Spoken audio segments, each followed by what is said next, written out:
नमस्कार दोस्तों, नमस्कार दोस्तों। हिंदू था इसीलिए मेरे भाई को मारा गया।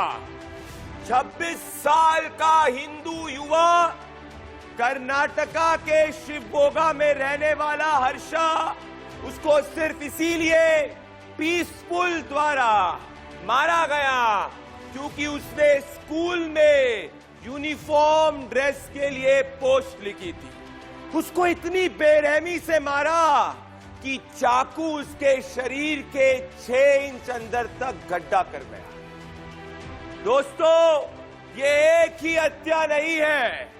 हिंदू बाहुल्य भारत में लावण्या, अंकित सक्सेना, चंद्रगुप्ता, किशन बरवाद, रुपेश पांडे को सेक्युलर कातिलों ने मारा। हिंदुओं ने बस उनके आगे जस्टिस का हैशटैग चलाया, पर क्या न्याय मिला? और मासूम हिंदू मारे गए और सिर्फ हैशटैग चल रहा। ये देश दोस्तों हिंदुओं का भी है, हर्षा का भी उतना ही ये देश है। सिर्फ मुस्कान का नहीं है, हर्षा का भी है। अरे जावेद अख्तर जी, दाभोलकर, पानसारे की मौत पर quote unquote this kind of people लिखते हैं। अरे जनता का पैसा लूटने वाली रारायूब जय श्री राम वाले बोलने वालों को भगवा आतंकवादी कहती हो। अब क्यों शांत हो? कौन है ये जिन्होंने हर्षा को मारा? शांति हो। हर्षा का क्या गुनाह था दोस्तों कि वह जय श्री राम बोलता था, वह गर्व से कहता था कि वह हिंदू है, वह आर्टिकल 14 संविधान की बात करता था जिसमें कॉमन ड्रेस कोड हो।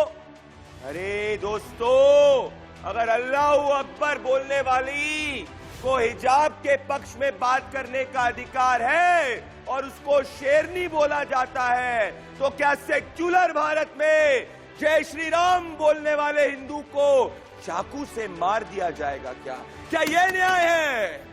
और मैं कर्नाटका की बीजेपी सरकार से भी पूछना चाहता हूं कि हर्षा की जान की सुरक्षा क्यों नहीं हो पाई जब 2015 में भी फतवा उसके खिलाफ जारी हुआ था। अरे मैं आप सबसे ये कहना चाहता हूं दोस्तों कि मैं हिंदू हूं और अगर आप भी हिंदू हैं तो आपको भी हमारे देश में न्याय का हक है और हर्षा को भी न्याय चाहिए। सिर्फ हैशटैगों से कुछ नहीं होगा, सोशल मीडिया पे ट्वीट करने से कुछ नहीं होगा।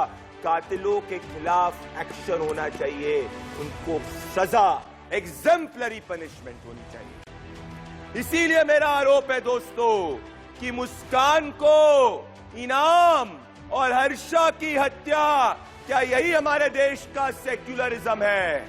और मेरी दलील जो करोड़ों हिंदुओं की दलील है, जो संविधान में विश्वास रखते हैं कि क्या हर्षा की बेरहम हत्या से सेक्युलरों और लिबरलों की अंतरात्मा को झटका नहीं लगा? कहां चले गए ये? मौन क्यों है ये? दोस्तों, मेरे साथ आज इस मुकदमे की शुरुआत में एक्सक्लूसिव बातचीत के लिए भारतीय जनता पार्टी के नेशनल वाइस प्रेसिडेंट और सीनियर लीडर जय पांडा जी जुड़ रहे हैं। मेरे साथ इस 8 बजे के सबसे ज्यादा देखे जाने वाले शो में जय पांडा जी जुड़ने के लिए बहुत बहुत धन्यवाद। देश भर में आक्रोश है जय पांडा जी, मैं खुद आक्रोशित हूं और हर व्यक्ति आक्रोशित है जो संविधान और न्याय में विश्वास रखता है।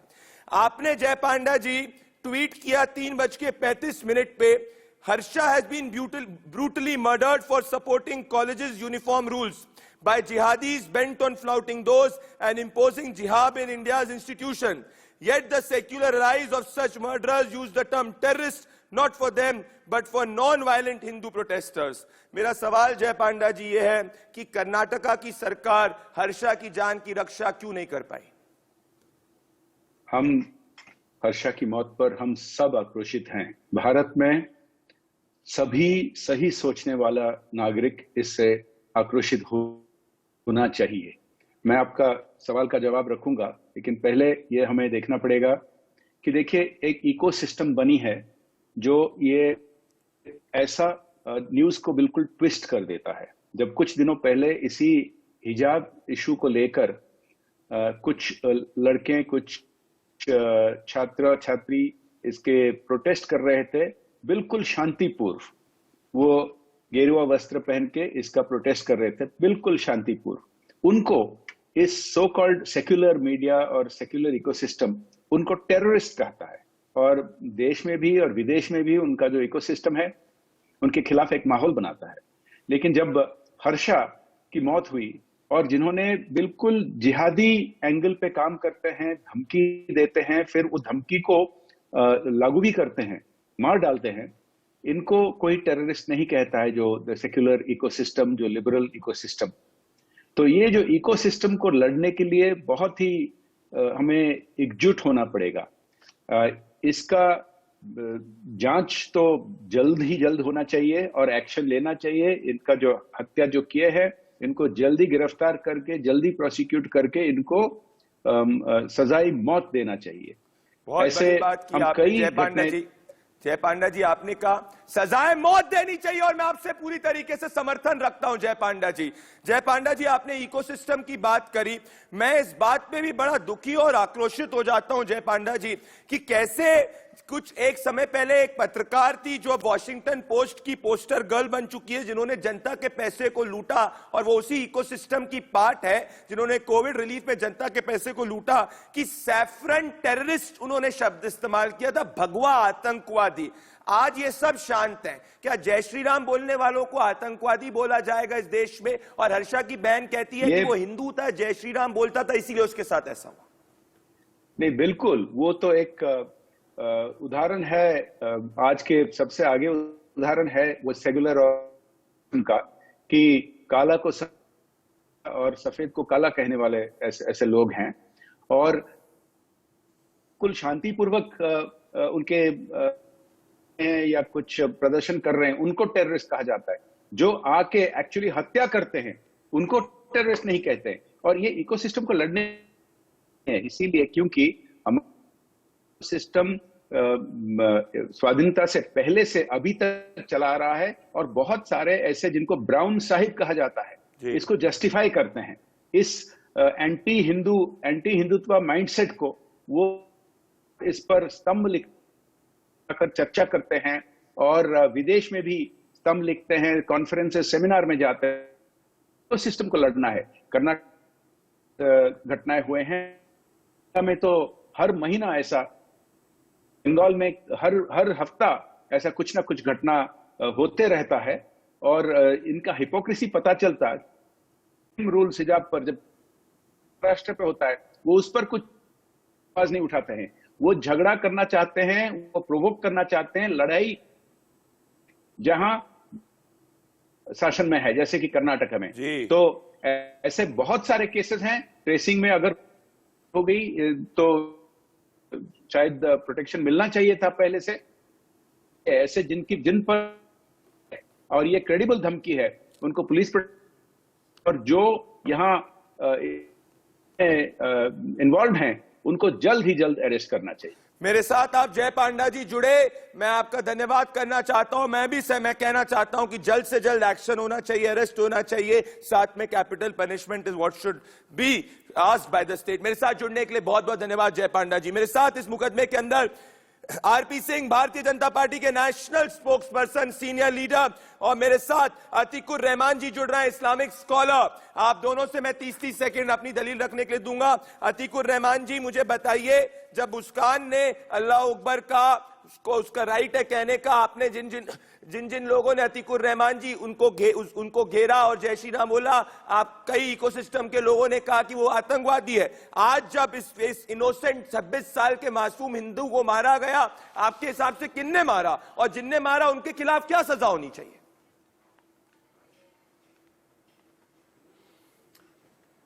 प्रदीप भाई, हमारा देश आज बहुत नाजुक दौर से गुजर रहा है। वल्चर्स, पॉलिटिकल वल्चर्स, मैं पॉलिटिकल पार्टीज नहीं कहूंगा, इनको कहूंगा पॉलिटिकल वल्चर्स, गिद्ध बने हुए हैं, वोट के लिए कुछ भी करने को तैयार है। अब इन्होंने ये खून की राजनीति को छेड़ दिया है। मैं दावे के साथ कह रहा हूं प्रदीप भाई के फुल इन्वेस्टिगेशन के बाद में पूरा के पूरी स्टोरी आप बदल के नहीं दिखाएंगे। पूरी स्टोरी बदल चुकी होगी, पूरा के पूरा इसका फ्रेमवर्क बदल चुका होगा। इसके आसपास के हिंदुत्ववादी लोग इसके अंदर शामिल होंगे। अच्छा अतिकुर जी, क्या बदलेगा? 26 साल का हिंदू युवा मारा गया, क्या बदलेगा इसमें? क्या बदलेगा इसमें? स्टोरी कैसे होगा हिंदू की मौत? प्रदीप भाई वही उसी पर आ रहा था मैं। बताइए।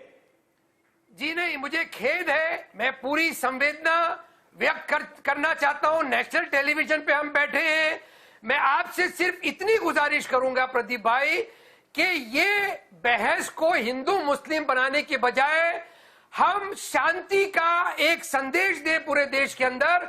किसी हालत में आईपीसी के किसी सेक्शन का वायलेशन होना गलत है, संविधान का साथ छोड़ना गलत है। आरपी जी, अतीकुर रहमान जी, देना हमारा कर्तव्य बनता है। अतीक जी, आज मुद्दा क्या है? आज मुद्दा ये, अतीक जी आपने अपनी दलील रखी, मैंने नहीं इंटरप्ट किया, पर मैं इसको नॉर्मलाइज नहीं करना चाहता हूं। मैं आरपी जी, आज मुद्दा ये है कि वो 26 साल का युवा था, वो हिंदू था, वो बजरंग दल का एक्टिविस्ट था, उसने कॉमन यूनिफॉर्म की बात करी और उसको चाकू से घोंप के मारा गया। ये आज के फैक्ट्स के केस है। और मैं आरपी जी आपसे भी पूछना चाह रहा हूं, क्या कर्नाटक की सरकार सो रही थी? सिर्फ हिंदू, क्या ट्विटर पे आउटरीच किया जाएगा बीजेपी लीडर्स द्वारा, या एक्शन भी लिया जाएगा? देखिए प्रदीप भाई, अफसोस इस बात का है कि अतीकुर रहमान साहब कह रहे आईपीसी की धारा का उल्लंघन हुआ है। व्यक्ति की हत्या की बात नहीं कर रहे जी। एक हिंदू की हत्या कर दी जाती है, उसकी चर्चा नहीं करें। एक आईपीसी की धारा का उल्लंघन हुआ है। कितनी मासूमियत से कह दिया इन्होंने। असल में अब ये बात यूनिफॉर्म की नहीं रही, स्कूल की यूनिफॉर्म की नहीं रही। अब ये विषय बनेगा देश में यूनिफॉर्म सिविल कोड का, क्योंकि अगर एक स्कूल में यूनिफॉर्म पहनने के कारण से इतनी दिक्कत, देश में कई हिजाब पे पाबंदी नहीं है, देश में बुरके पे कहीं पाबंदी नहीं है, परंतु देश को बदनाम करने के लिए ये बार बार कुछ लोग नैरेटिव खड़ा करते हैं। इनके नेता, मैं नाम नहीं लेना, लेने के लिए मजबूर, एक खान साहब हैं कर्नाटक के, उन्होंने कहा हम टुकड़े टुकड़े कर देंगे। एक बहन जी है, को कांग्रेस पार्टी के नेता है, एक समाजवादी पार्टी से बहन जी है, वो कहती है हम हाथ काट देंगे। मैं सिर्फ आज सच बोलूंगा, भले सच कितना अनकंफर्टेबल हो। आरपी जी, अतीकुर रहमान जी, मुझे बताइए क्या है? उस लड़के का नाम था हर्षा, इस सच्चाई थी। ये दूसरी सच्चाई है, वो हिंदू था। तीसरी सच्चाई थी, वो 26 साल का था। चौथी सच्चाई थी कि 2015 में उसके अंदर एक फतवा जारी किया गया था एक ऑर्गेनाइजेशन द्वारा कर्नाटका की। पांचवी चीज मैं आपसे ये पूछना चाहता हूं कि जब मुस्कान के धन की बात करते हैं, उसको शेरनी बुलाते, तो इस केस में क्यों नहीं बात की जाए? वो हिंदू लड़का था, तो इसको क्यों आप नॉर्मलाइज करने की बात कर रहे हैं? यहां पे आईपीसी हो गया, सब कुछ हो गया, क्योंकि वो हिंदू था। फैक्ट्स पे बात करिए मेरे साथ, बताइए मैं फैक्चुअली कहां गलत हूं? प्रदीप भाई, आप बिल्कुल गलत हो। हर्षा हिंदू नहीं था, हर्षा एक भारतीय था। और बंगाल के अंदर भी कल एक 28 ईयर ओल्ड की हत्या की गई है, वो भी मेरा भारतीय भाई था। वो मुसलमान था, हर्षा हिंदू था, ये आप कह सकते हैं। लेकिन मौत अगर राजनीति के कारण हो रही है प्रदीप भाई, तो आपको इस फैक्ट को एडमिट करना होगा कि ये राजनीतिक गिद्ध, ये वल्चर पॉलिटिशियंस अपने जाति फायदे के लिए खून की राजनीति कर रहे हैं। आप इस बात को बोलने में क्यों परहेज कर रहे हैं? I am shocked, Vinod Bansal ji. इनकी हार हो रही है। Vinod Bansal ji, I don't care about politics. I don't care about politics. I want justice for that innocent Hindu guy. और मैं बोलूंगा वो हिंदू है, क्योंकि हिंदू भी भारतीय है, हिंदू भी भारतीय है। विनोद बंसल जी, अतीकुर रहमान जी कह रहे भाई क्यों नहीं बोलूं मैं हिंदू लड़का था, वो क्यों नहीं बोलूं मैं वो हिंदू लड़का था? सच्चाई है वो हिंदू लड़का था। विनोद बंसल जी, उसको बोल के मैंने कैसे संविधान का पालन नहीं किया? और कौन सी पॉलिटिकल एक्टिविटी? उसकी बहन बोल रही है कि उसने जय श्री राम बोला था, वो हिंदू था, इसीलिए उसको चाकू घोंप के मारा गया। क्या उसकी बहन झूठ बोल रही है विनोद बंसल जी? प्रदीप जी, सच्चाई क्या यही वो है, भारतीय नहीं था? कड़वी होती है। आप देखिए, क्या वो हिंदू देश नहीं का था, हिंदू भी भारतीय भाई है। बहन पुत्र नहीं था? वो तो आप भारतीय सिर्फ था, तो लेकिन आप अगर उसकी भी साथ में अनीस हत्यारे खान की भी भारतीय बात होते, करिए ना। और ये भी जो जब है, कॉन्स्टिट्यूशन इक्वालिटी भारतीय सब जब आता है जब हिंदू मरता है, बट जब आपकी दूसरी बात आती, मुस्कान की बात आती है, तो उसकी रिलीजियस आइडेंटिटी को फ्लोट करना चालू कर देते। There are different principles. Bengal में अनीस विनोद खान बंसल जी, को उसके टेरेस के ऊपर से फेंक इनको दिया थोड़ा क्या? ऑडियो आप थोड़ा देख डाउन रहे हैं करिए, इस चीज को? रुपेश पांडे को भी बात झारखंड करेंगे के आप। अंदर मारा गया था मुस्लिम मॉब द्वारा। You need to accept that there are radicals at across. You need to accept the reality. Pehlu Khan को भी मारा गया था। किसने मारा? देश विनोद के बंसल जी। राजनीतिक गिद्ध ने मारा, वल्चर पॉलिटिशियन ने देखिए, मारा, वल्चर पॉलिटिक्स ने देखिए, मारा उनको। ये सुनने नहीं देंगे। बेसिकली क्या है, ये इनके साथ यही है कि जब इनके पास तथ्य नहीं होते तो उसके बाद सच्चाई को ढकने की कोशिश करते हैं।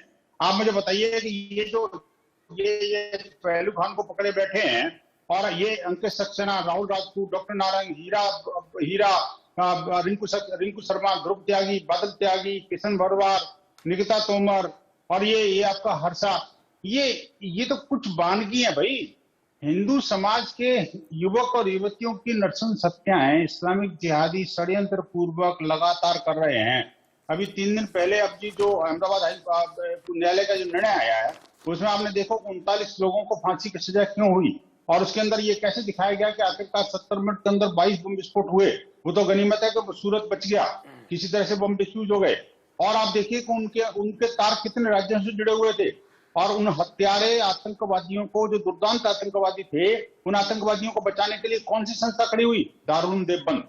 किसकी संस्था है वो? मुसलमानों की संस्था है, जिहादियों की संस्था है। और उसको फंडिंग और उसको लीगल सपोर्ट अब तक कौन दे रहा था? पीएफआई। आखिरकार उनको ट्रेनिंग और ये सब चीजें कौन प्रोवाइड विनोद कर रहा था? बंसल जी, कर्नाटक के अंदर complete breakdown of law and order हो चुका है, और कर्नाटका के अंदर क्या सरकार कोई एप्रीहेंशन नहीं था कि इस तरीके से हर्षा के साथ हो सकता है? आरपी जी, मैं आपसे आना चाहता हूं, जब 2015 के अंदर आरपी जी, आज मैं आपसे पूछूंगा और आप शोएब जमाई उसके बाद आएंगे। आरपी जी, जब 2015 के अंदर एक फेसबुक पोस्ट निकली गई थी, ये फेसबुक पोस्ट थी एक ऑर्गेनाइजेशन के द्वारा जिसका नाम है मैंगलोर मुस्लिम्स द्वारा। उन्होंने हर्षा के खिलाफ एक फतवा जारी किया था। मैं आपसे ये जानना चाहता हूं कि बीजेपी सरकार उस वक्त क्यों नहीं प्रोटेक्ट कर पाई? ये मैं जान रहा हूं, क्या कर्नाटका के अंदर क्यों नहीं इसको प्रोटेक्शन मिल पाया? मैं सवाल पूछना चाहता हूं आपसे। प्रदीप भाई, आपकी सारी बातें ठीक है, परंतु इस सारे को शह किसने दी? जो मैंने अभी कहा, एक खान साहब हैं, कांग्रेस के नेता हैं, उन्होंने कहा टुकड़े टुकड़े करेंगे। एक मिनट प्रदीप भाई, मान रहा हूं ना, मैं तो मान रहा हूं कि इस पे चिंता करने की जरूरत है, परंतु कौन लोग उसको प्रोवोक कर रहे हैं? वो मुकर्रम खान किसके नेता हैं? वो अरेस्ट करिए ना उसको। कि जो लोग हिजाब का आरपी जी, विरोध अरेस्ट करेंगे, हम कर उनके टुकड़े टुकड़े कर देंगे। अरे आरपी जी, अगर कोई प्रोवोकेटिव स्टेटमेंट दे रहा है, अरेस्ट करिए उस कांग्रेस लीडर को। अरेस्ट करिए उस कांग्रेस लीडर को। बिल्कुल उन सबके खिलाफ सख्त से सख्त कार्रवाई होगी। और मैं वापस रिपीट कर रहा हूं, अब ये विषय सिर्फ स्कूल के यूनिफॉर्म का नहीं है, अब ये देश में यूनिफॉर्म सिविल कोड हो, ये विषय इस बात का है। और अब ये उस और बढ़ेगा विषय। और जो लोग हिटलिस्ट बना रहे हैं, मेरा नाम उस हिटलिस्ट पे रखें। मैं बड़ा स्पष्ट कह रहा हूं, किसी को हिजाब पहनने में मनाही नहीं है, बुर्का पहनने में मनाही नहीं है, परंतु देश में कानून और संविधान आपके निजी धर्म और पंथ के कानून से ऊपर होगा, मौलानाओं के कानून से ऊपर होगा। वो कोई भी मौलाना कोई भी अपनी तरफ से कोई भी जिहादी स्टेटमेंट देगा या अपनी तरफ से कोई स्टेटमेंट देगा कि ये कानून लागू होगा, जो कि शरिया का कानून होगा, आरपी जी, कर्नाटका गवर्नमेंट के अंदर लॉ एंड ऑर्डर था। आप कर्नाटका सरकार से, आप जरूर उनसे मैं कहना चाहता हूं कि वो क्यों इसको नहीं प्रिवेंट कर पाए। इस वक्त स्टेट के अंदर सिचुएशन लॉ एंड ऑर्डर की शिवमोगा के अंदर सही नहीं है, वहां पे दोनों कम्युनिटीज के बीच में तनाव चल रहा है। जब हर्षा 8 बजे गया था, क्यों जब नहीं पता चल पाया, क्यों उसको प्रोटेक्शन नहीं दे पाई? ये मैं सवाल पूछ रहा हूं आपसे। शोएब जमाई, मुझे बताइए, किसने मारा शोएब जमाई? किसने मारा? कौन थे वो? जो दिल की बात थी वो जुबान पे आ गई आरपी सिंह के। कौन और थे? बोतल से जिन भी बाहर निकल गए। उन्होंने खुद ही ये इतराफ कर लिया है कि भाई बात सिर्फ हिजाब और स्कूल यूनिफॉर्म की नहीं थी, बल्कि बहाना तो यूनिफॉर्म सिविल कोड का था, इसलिए इतना सारा हंगामा है। तो ये प्रवक्ता ने खुद ही एक्सेप्ट किया है, तो आप देश को मान लेना चाहिए कि वो यूनिफॉर्म की सिर्फ बात नहीं थी, बल्कि ये प्रोपेगेंडा बना है। दूसरी बात, इन्होंने यूनिफॉर्म सिविल कोड की बात की। मैं पूछना चाहता हूँ साहब, आप सिख कम्युनिटी से ताल्लुक रखते हैं, कल को अगर सिख की पगड़ी को बैन कर दिया जाए और कहा जाए कि यूनिफॉर्मिटी लाना है और कलावे को भी बैन कर दिया जाए, तो क्या इस सिख शोएब जमाई, अगर ये प्रोपोगेंडा था तो मुस्कान को 5 लाख रुपए देना, मुस्कान को स्मार्टफोन बोलना देना, मुस्कान को शेरनी बोलना, वो सब प्रोपोगेंडा नहीं है। आप मुझे बताइए, हर्षा को किसने मारा? शोएब जी, हर्षा को किसने मारा?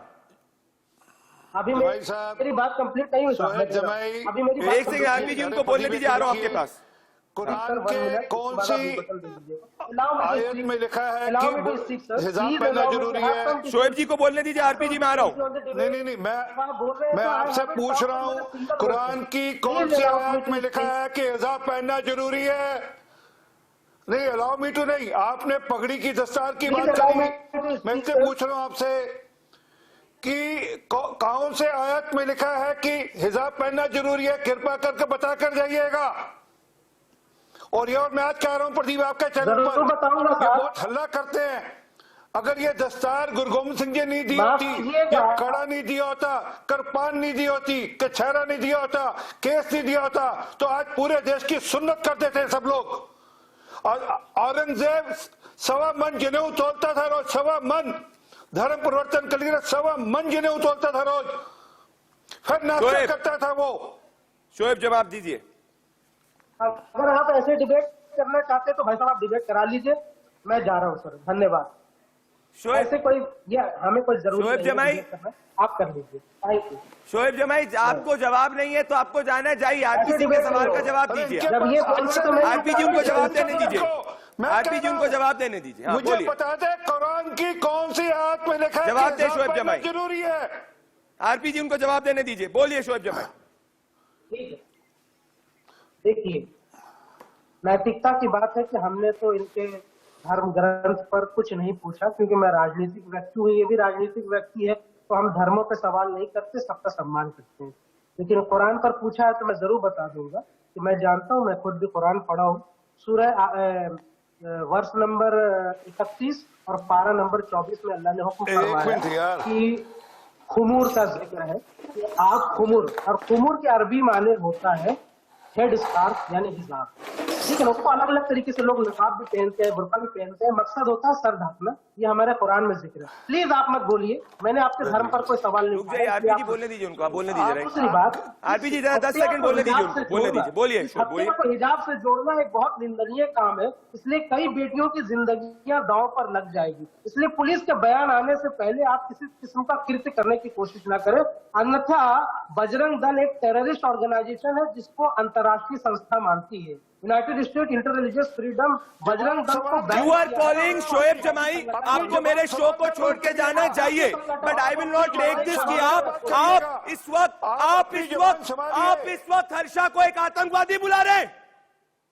How dare you? जवान संभालिए, आप जानते नहीं आप क्या कह रहे हैं। Sir US United nation inter religious freedom ने उसको आतंकवादी संगठन कहा है साहब। आपके मुंह से आप एक्सपेक्ट करते हैं कि जब मुस्कान के आसपास उसको इंटीमेट करने के लिए लोग बोले, विनोद बंसल जी इन्होंने इस वक्त हर्षा को एक आतंकवादी बुलाने की कोशिश करी है। जो 26 साल का भी मरा है उसको इसी सेकंड के आतंकवादी बुलाने की कोशिश करी है इन्होंने। देखिए आप सब अच्छी तरह से जानते हैं कि this is shocking Shoaib Jamai, a man following the constitution of India can not stoop so low. मैंने नहीं कहा कुछ, मैंने बजरंग दल की उस स्टेटस को बताया है जो अंतर्राष्ट्रीय आतंकवादी संगठन कहती है। United state inter religious freedom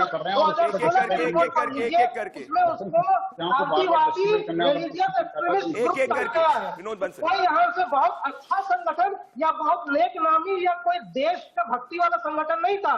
ये संगठन 8 मिनट से मैं आपसे पूछने की कोशिश कर रहा हूँ, लड़कियों को छेड़ने और हथियार तो कत्ल कर दो उसका, तो कत्ल कर दो उसका। ये संगठन के कारण जब अहमदाबाद को टेररिस्टों को कहा उसको पीसफुल स्टोर, यहाँ पे हर्षा का कत्ल कर दो। कैसी सेंस की बात कर रहे हैं आप? मैं नहीं कह रहा हूं कि जस्टिफाई कर रहा हूं। कैसी बात कर रहे हैं? कत्ल किया उसको आप फांसी दीजिए, ये कर्नाटक सरकार की जिम्मेदारी है, पुलिस की जिम्मेदारी है, पुलिस उसको पकड़े, जांच करे। लेकिन आप जिस तरीके से संगठन का बचाव कर रहे हैं, पूरा मैं हर्षा की बात कर रहा हूं। दंगे कराने के लिए जिम्मेदार है। ये सच्चाई है शोएब जी कि वो 26 साल का था, वो बजरंग दल एक्टिविस्ट था, उसको ये संगठन, तो इसलिए संगठन के बचाव में आप कह रहे हैं Bajrang Dal is a terrorist organisation, और आप इनडायरेक्टली इंडिकेट कर रहे हैं कि वो एक टेररिस्ट ऑर्गेनाइजेशन के अंदर काम कर रहा था। मतलब आप कह रहे हैं कि हर्षा एक आतंकवादी था। You are justifying his death. How can you do that? मैंने सिर्फ एक फैक्ट कहा है, मैं जस्टिफाई नहीं कर रहा हूं। जो जिसने मर्डर किया उसको सजा मिलेगी, कानून के सम्मत विनोद बंसल। लेकिन कर्नाटका के होम मिनिस्टर और सिटी एसपी ने कहा है प्रदीप जी सियासी का जब वोटिंग बंद करो नहीं तो मैं कुछ बोलना पड़ेगा। मुझे वो उचित शब्द नहीं मिल नहीं, ये सब आप तीनों के पास अभी आ रहा हूं मैं, आप मेरे साथ बने रहे। दोस्तों, इस वक्त देश बहुत गुस्से के अंदर है। देखिए देश गुस्से के अंदर, मैं तुरंत 30 सेकंड के अंदर लौट रहा हूं। देखिए एक बार देश किस तरीके से। अतीक जी और आरपी जी, मैं आप दोनों के पास आना चाहता हूं। मैं अतीक जी और आरपी जी आप दोनों के पास आना चाहता हूं। आप अपनी दोनों बात 30-30 सेकंड, विनोद बंसल जी पे पाऊंगा। अतीक और अपनी 30-30 सेकंड में रखिए। विनोद बंसल जी, शोएब जमाई इस सिचुएशन पे जब मारा गया, जब शोएब जमाई को भी दिखा है प्लीज, हर्षा को मारा गया, वो ये कहते हैं बजरंग दल आतंकी संगठन है, इंडिकेट करते हैं कि हर्षा एक आतंकी है, और he is trying to indirectly justify. There is no amount of sympathy, empathy, and then they expect people to go all gaga. Pradeep ji, मैं निवेदन करूंगा कि जब तक मैं बोलूं जरा कम से कम उस जाति की तरह वॉल्यूम थोड़ा डाउन कर रखिए, नहीं बोलूंगा। अब देखिए, मैं ये कह रहा हूं कि देखिए कि जिस तरह से ये निर्मम हो जाते हैं मारते समय, उसी तरह से निर्ममता मरने के बाद की भी चैनल की डिबेट में दिखा रहे हैं। इनको पता है कि एक मृतात्मा के लिए श्रद्धांजलि दी जाती है या उसको आतंकवादी बताया जाता है। आप सोचिए, जो आतंकवादी हैं, जो आतंकवादियों को पोषण करते हैं,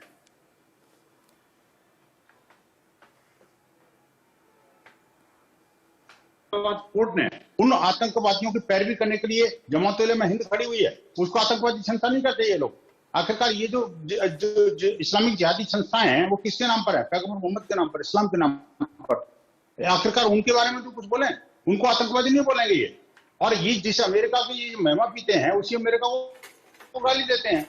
एक कोई रिपोर्ट इनके उसको पकड़ लेंगे, बाकी को छोड़ देंगे। और मैं कहता हूं, जब कानून की बात करते हो तो शरीयत की बात करते हो, तो शरीयत के सारे कानून का पालन करो ना। आखिरकार इस भारत के अंदर रहना है तो भारत के कानून के साथ जीना पड़ेगा। मैं बड़ी बात करने वाला हूं, मैं शोएब जमाई नहीं, विनोद बंसल में और बड़ी बात करूंगा। अतीकुर रहमान जी, आप इसका जवाब देंगे, फिर आरपी जी आप आए। अतीकुर रहमान जी, मुझे एक चीज बताइए, अगर मैं शोएब जमाई के लॉजिक को आगे ले जाता हूं तो हिजाब प्रोटेस्ट को तालिबान ने बैकिंग करी, मतलब क्या उस लॉजिक के हिसाब से मुस्कान इस जो हिजाब प्रोटेस्ट की पोस्टर गर्ल है वो तालिबान की पोस्टर गर्ल है, मतलब वो भी एक आतंकवादी हो गई? प्रदीप भाई, नहीं, कम से कम आप तो इस किस्म की बातें नहीं करिए कि एनटीसीए प्रोटेस्ट लॉजिक आगे ले जा रहा हूं मैं। अगर कोई सरहद पार से कुछ भी बोलता है तो उसको आप मुसलमानों के साथ कैसे जोड़ सकते हैं? इस तरह से तो अगर कोई भी ऐसी बात हमारे देश में होती है और उसका कोई आतंकवादी संगठन उसका सपोर्ट करता है, तो आप देखिए किसान के मूवमेंट के अंदर भी ये सारे षड्यंत्र इन्होंने इस्तेमाल करने की कोशिश की, किसान मूवमेंट को नलिफाई करने के लिए उनको आतंक के साथ जोड़ा, उनको खालिस्तान मूवमेंट के साथ जोड़ा, मगर ये कामयाब नहीं हुए। अब ये एक और कोशिश है।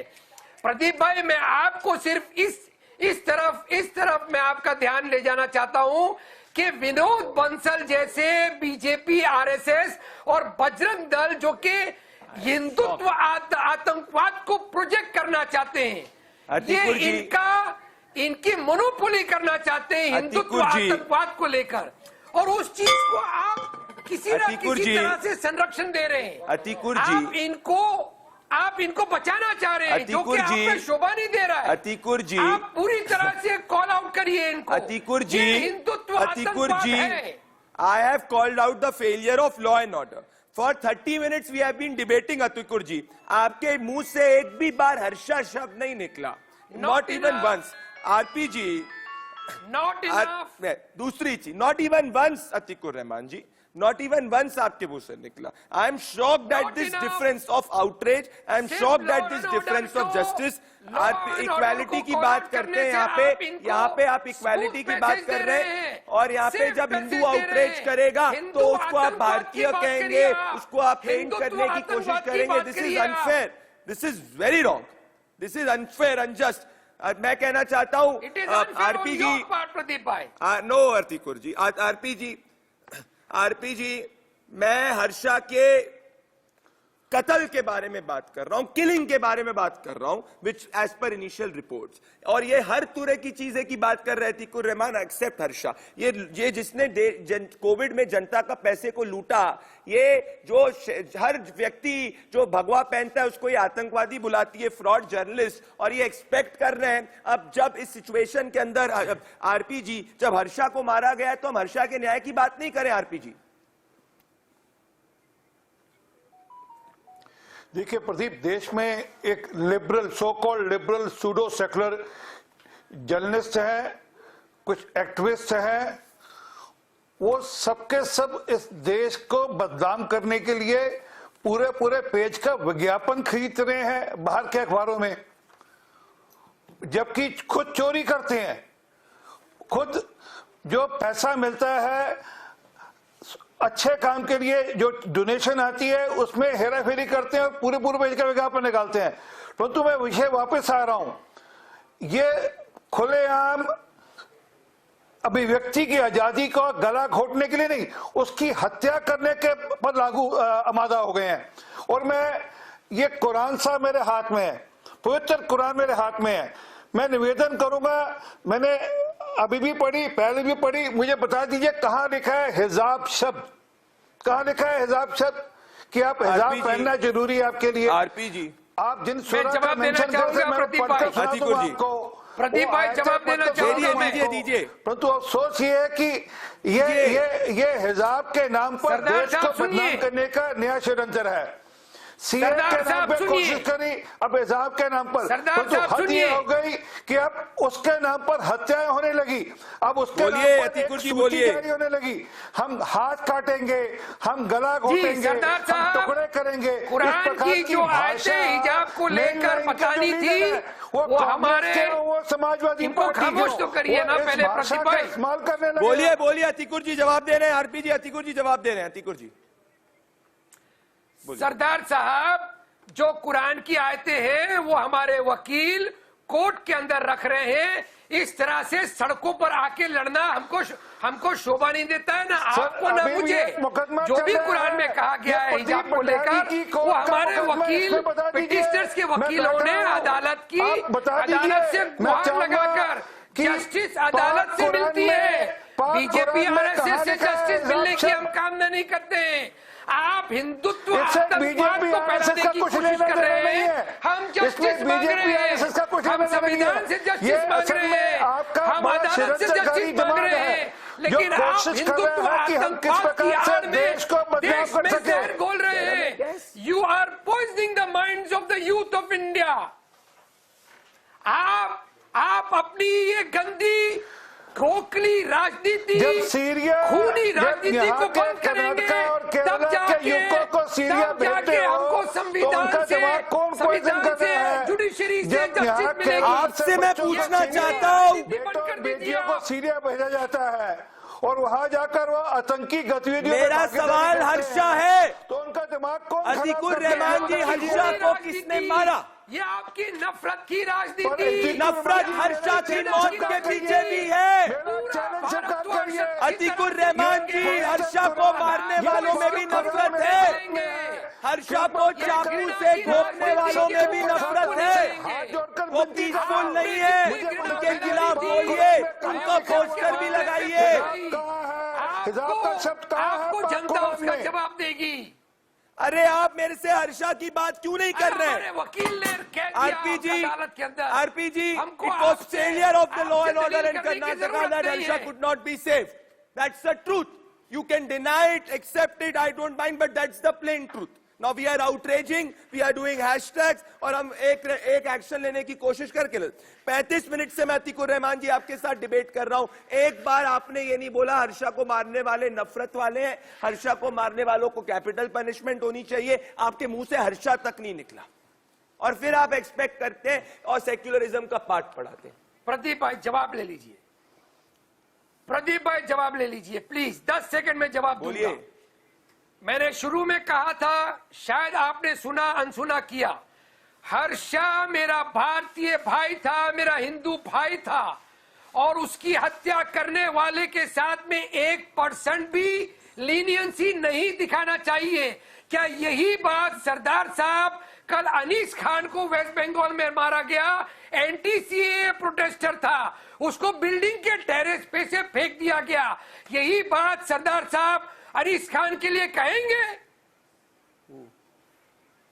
दोस्तों जी बहुत धन्यवाद. आपने कहा, मुझे प्रदीप मैं बात कर दूं इनको. आरपी जी, हाँ आरपी जी, जी जी कब? जी जी ये एक मिनट बहुत अच्छा हो गया, इन्होंने विषय छेड़ दिया. मुझे बता दीजिए सीए के अंतर्गत कौन सा मुसलमान देश से बाहर निकालने की बात हो रही है? आप लोगों ने झूठा एक प्रचार कर दिया कि सीए के अंतर्गत देश के मुसलमानों को खतरा. आप दोनों ये नया प्रचार शुरू कर दिया कि देश में हिजाब बैन हो रहा है. चेंज कर रहे हैं प्रदीप शुरू कर भाई, दिया कि जवाब देश में नहीं हिजाब है बैन हो इनके रहा है. पास, इसीलिए भैया, बोल को आप चेंज कर लोग दिया. की बात हो रही सवाल है. ये नहीं है, आरपी जी ये ये डिबेट को घुमा रहे, मैं घूमने नहीं दूंगा. आपने स्कूल की राजनीति की. आप अगेन अतीकुर रहमान जी, जिससे देश बदनाम हो. आरपी जी कौन है वो हर्षा है? आरपी जी कौन है वो हर्षा है? हर्षा है वो, और उसको मारने वाले कातिलों को कैपिटल पनिशमेंट होनी चाहिए. आप दोनों मेरे साथ जुड़े, बहुत बहुत धन्यवाद. अतीकुर रहमान जी 40 मिनट से इंतजार कर रहा था, हर्षा नाम आप बोल देते. मेरे साथ जुड़ने के लिए बहुत बहुत धन्यवाद आप दोनों का. सुरेंद्र जैन जी जुड़ रहे मेरे साथ. सुरेंद्र जैन जी मेरे साथ जुड़ने के लिए बहुत बहुत धन्यवाद. मैं आपसे ये पूछना चाहता हूं, आपने ये ट्वीट किया है सुरेंद्र जैन जी, और आपने ये ट्वीट किया है सुरेंद्र जी कि enough is enough, don't force us. What आप कहना क्या चाह रहे हैं? बैन पीएफआई, क्या कहना चाह रहे हैं आप? पिछले बहुत समय से एक शब्द हिंदू के साथ बड़ा जुड़ गया है. कभी हम कहते हैं जस्टिस फॉर रिंकू, कभी हम कहते हैं जस्टिस फॉर चंदन, कभी हम कहते हैं जस्टिस फॉर कुलदीप, कभी हम कहते हैं जस्टिस फॉर लावण्या. मुझे लगता है कि अब ये जस्टिस करने के लिए, प्राप्त करने के लिए हिंदू को खड़ा होना ही पड़ेगा. अब बहुत हो चुका है. कर्नाटक के अंदर ही पिछले 5 सालों में 18 से अधिक हिंदुओं की हत्या हुई. कोई भी ऐसा सप्ताह नहीं बीतता होगा जब भारत के किसी न किसी कोने में एक हिंदू की जिहादियों के द्वारा हत्या न की जाती. और दुर्भाग्य इस बात का है कि हत्यारों के पापों पर पर्दा डाला जाता है. जो लोग किसी एक आतंकवादी के एनकाउंटर के ऊपर पूरी दुनिया जैन जी पर कर्नाटक में, माफी चाह रहा हूं, मैं आपको रोक रहा हूं. मैं कह रहा हूं हम लोग बस आउटरीच करते रहते हैं, ट्विटर पे हैशटैग चलता रहता है. मेरे को सवाल ये है कि न्याय कब मिलेगा? कर्नाटक में तो भारतीय जनता पार्टी की सरकार है, न्याय कब मिलेगा ये मैं पूछना चाह रहा हूं. इतने सारे नाम मैं भी गिना सकता हूं, नाम ही गिनाते रहेंगे कि न्याय मिलने वाला है कुछ नहीं. प्रदीप, ये पहली बार हुआ है कि उसी दिन 3 अपराधी पकड़े जा चुके हैं. अन्यथा मुझे ध्यान में आता है कुर्ग के अंदर जब टीपू के जयंती के विरोध में लोग खड़े थे, क्योंकि सबसे अधिक प्रताड़ित क्षेत्र कुर्ग था जहां टीपू से नफरत की जाती है. वहां एक हमारे कार्यकर्ता की हत्या कर दी जाती थी और 6 साल हो गए, अभी तक हत्यारे नहीं पकड़े गए. पहले वाले प्रशासन दबाया करते थे, उनके सहयोगी बना करते थे. अब ये पकड़े गए हैं. मुझे उम्मीद है इनको सजा अवश्य मिलेगी. और सरकार मानो किसी कारण से नहीं दिला पाई, प्रशासन को पुरानी आदत रही. सुरेंद्र जी मेरे साथ जुड़ने के लिए बहुत बहुत धन्यवाद. पर हम इस बात पे अपनी छाती नहीं थाप सकते कि हमने 3 लोगों को पकड़ा. सच्चाई की बात है कि हर्षा की जान नहीं बच पाई. मेरे साथ जुड़ने के लिए बहुत बहुत धन्यवाद सुरेंद्र जैन जी. दोस्तों, इस देश को इंट्रोस्पेक्ट करना चाहिए कि हर्षा की जान कैसे गई, क्यों गई, और हम क्यों नहीं हर्षा को बचा पाए. मेरे साथ जुड़ने के लिए बहुत बहुत धन्यवाद. नमस्कार. इंडिया न्यूज लड़ेगा जनता का